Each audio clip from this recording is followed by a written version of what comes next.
The 17 News at Sunrise podcast is brought to you by Clinica Sierra Vista. Welcome back to the 17 News at Sunrise podcast, where we share your news on your schedule. Working in the spirit of the Golden Empire, this is 17 News at Sunrise.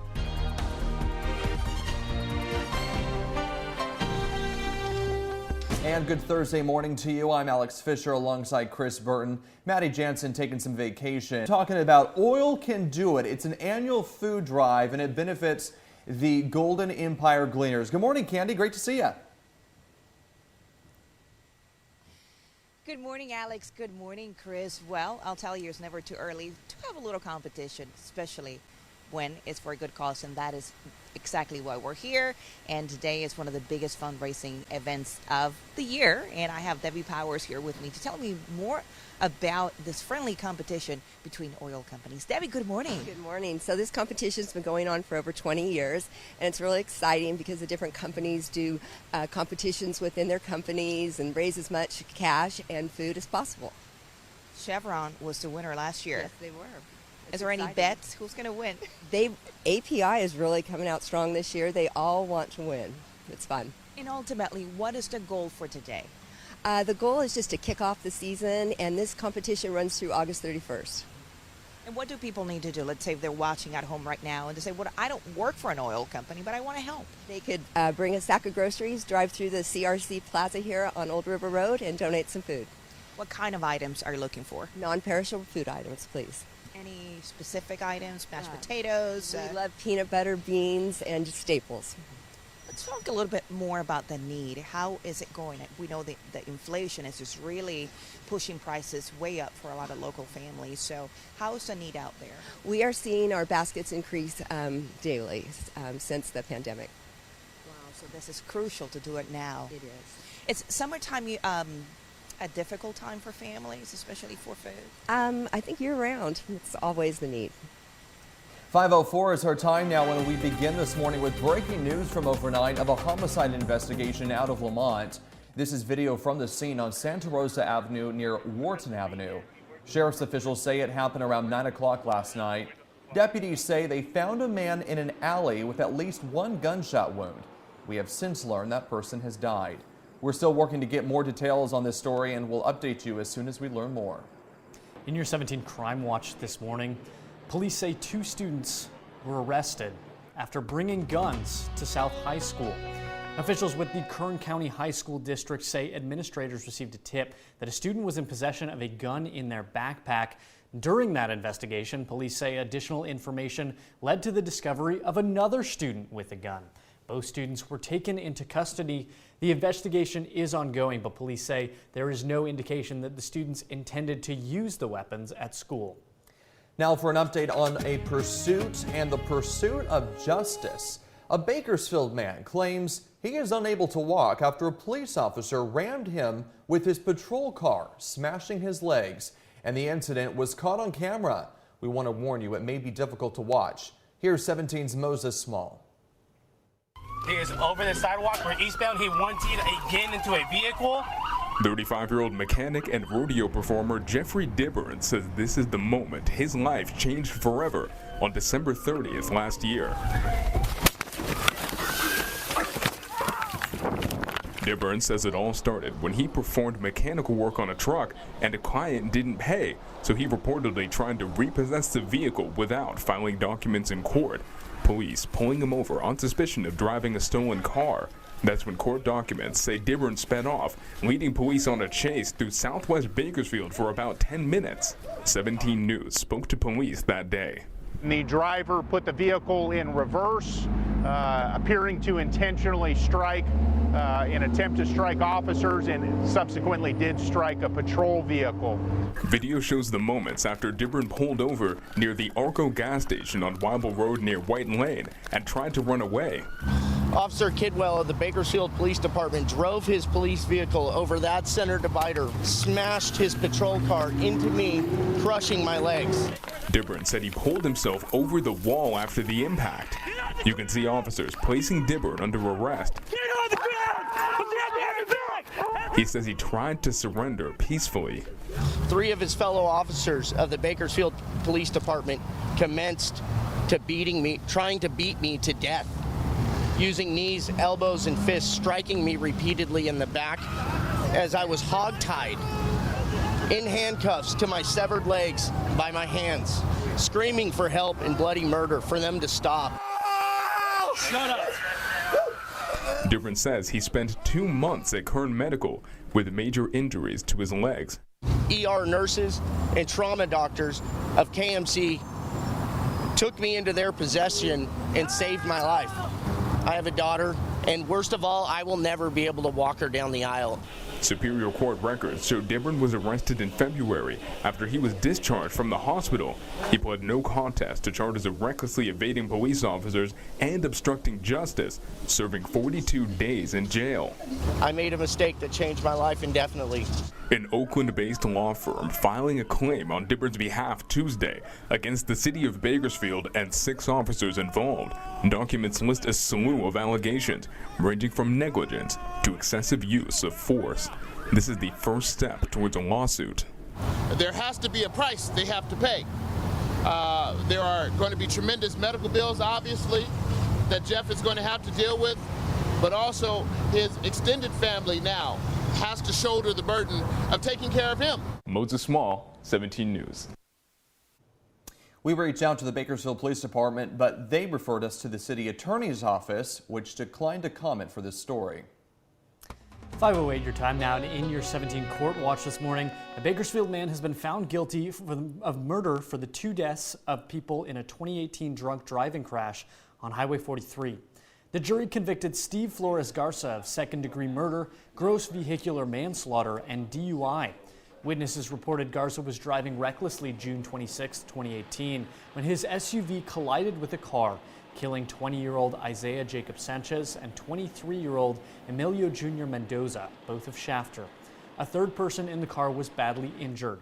Police reports say Garza admitted to drinking a few tall cans of Budweiser before the crash. Garza, who has prior DUI convictions, faces a possible sentence of life in prison. And now to Southern California, where a community is grieving the loss of 2 El Monte police officers shot and killed in the line of duty. Christina Pascucci with our sister station KTLA in Los Angeles with a look at how these 2 heroes are being remembered.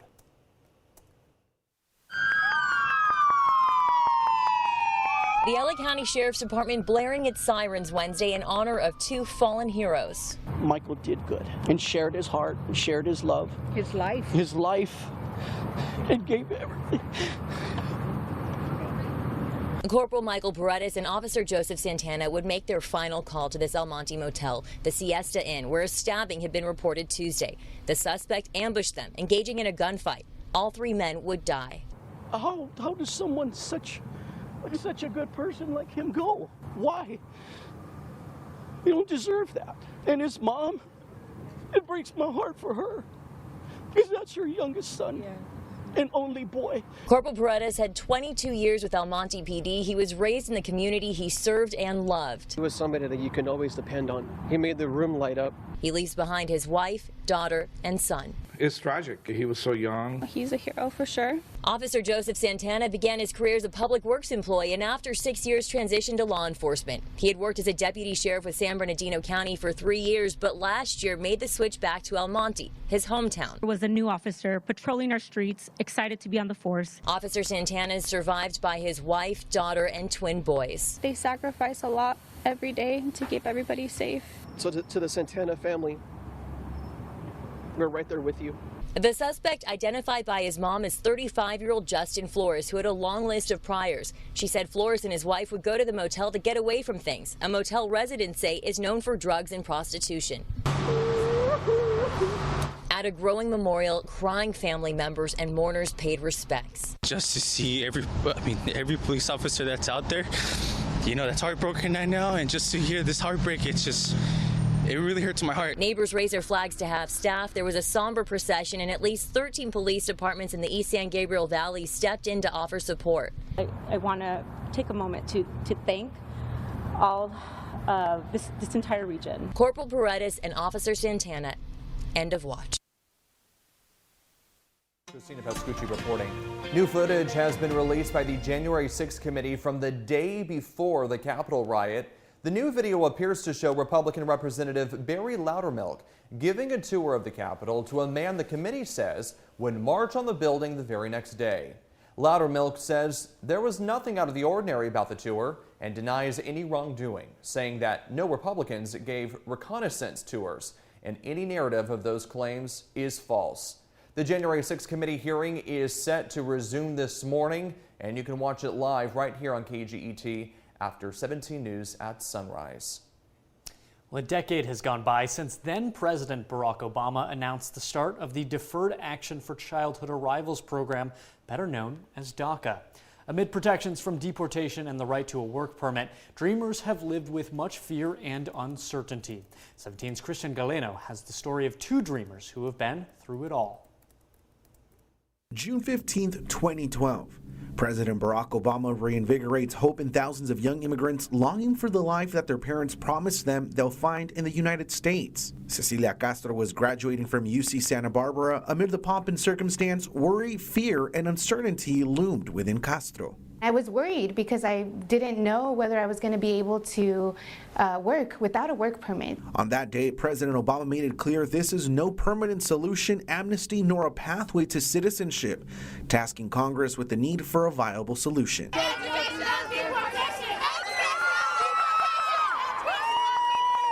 10 years later, DACA remains stuck on the chopping block along with the well-being of more than 800,000 beneficiaries who work, study, and pay taxes. Sadly, it's been a constant state of fear that we have to live in. Dreamers like Vicente Reyes leaped at the chance to enroll as the Trump administration threatened the chance for him to leave laboring in the fields behind and to seek higher education. The Trump administration, now they would have a knowledge that we don't have any legal status here. And we would ask ourselves, what are they going to do with us? Are they going to deport us? Although Reyes and Castro remain eligible for DACA, they, along with some 400,000 eligible undocumented immigrants, eagerly await the Fifth Circuit Court of Appeals to rule against a Texas lawsuit that has stalled the approval of new applications. Having DACA is very big for us, even though it's not something to have a green card or anything like that. But at least we have a peace of mind. It should be an accessible pathway to citizenship, not just for those young people that are graduating from high school, but for all people who are really contributing a lot to this country. For 17 News, I'm Christian Galeno. According to the Center for American Progress, nearly 203,000 DACA recipients are working in occupations at the forefront of the COVID-19 response in healthcare, education, and food services. A group of smash-and-grab crooks got away with more than $1 million in jewelry in New Jersey, and it took them just about a minute. The shocking video shows the armed robbers ransacking the jewelry store last Friday. The frightened employees were forced to lay on the floor while the thieves grabbed tray after tray of expensive necklaces, bracelets, and other jewelry. The suspects escaped in 2 white cars. In the end, no one was hurt, but a painful $1 million loss for that store. Well, if you're planning on traveling to Yellowstone National Park this summer, you'll most likely need to change your plans. Officials now say parts of the park may remain closed for a, quote, substantial length of time. Landslides and flooding, as you can see on Monday, badly damaged roads and bridges that will need to be repaired. Park rangers say the flooding has drastically changed the park's landscape. Now, some areas might be able to reopen as early as next week, but the northern region is currently shut down indefinitely. This is not a surprise. I mean, look at this. Yeah. I mean, you talk about historic flooding, all of that water moving on through. It's just another reminder of the force of Mother Nature, and she is unrelentless. It is truly something to behold right here. Yeah. I mean, look at it. Roads eaten away, houses floating down rivers. It's wild. Yeah, so again, not surprising that at least parts of the park will be closed indefinitely. Working in the spirit of the Golden Empire, this is 17 News at Sunrise.